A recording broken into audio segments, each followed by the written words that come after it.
Good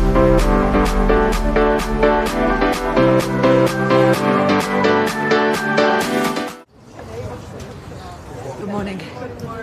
Good to be here. So today we have a narrow opportunity to be seized. I don't think we have any choice as we prepare for what will be the decisive actions to be taken at the March European Council. We also need to be ready to take decisions if countries want to go further together. We've always been in favour of integration. This is not an obstacle to unity, or a shortcut, but rather a pathway to it. I will make 3 points. First of all, competitiveness needs capital. We have savings in Europe. This is not a question of a lack of it, but we don't have enough tools to turn them into growth. If we manage that with innovation, we can scale up and we will be essentially lowering prices. If you look at the last Eurobarometer, every citizen across all countries mentioned the cost of living and affordability as their number one concern. So all our actions need to be geared also towards addressing that. If we don't do that, we lose our legitimacy and we lose our credibility.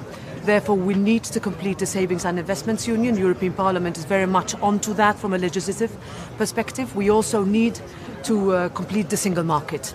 This is the very essence of the reports in the discussions we have with Mario Draghi and Enrico Letta today. We have way too many barriers that prevent money and capital from moving from one country to another.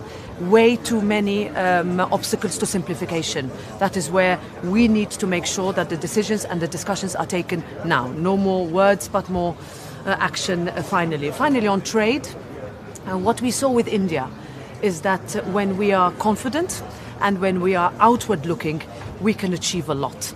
We need to be open, never naive, always based on dialogue, fairness and respect. It is also that philosophy that we're taking with us as we continue to progress on the EU-US trade deal. Thank you very much. President, Thank you. Concerned by the points that the non-paper of Chancellor Merz and Prime Minister Meloni outlined, that there should be an emergency break, that there should be basically a rule for member states to regard red tape or any regulation as approved, as adopted, even without consulting the ordinary legislative procedure.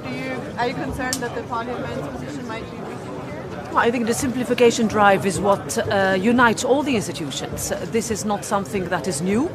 You will see, yes, a very strong call.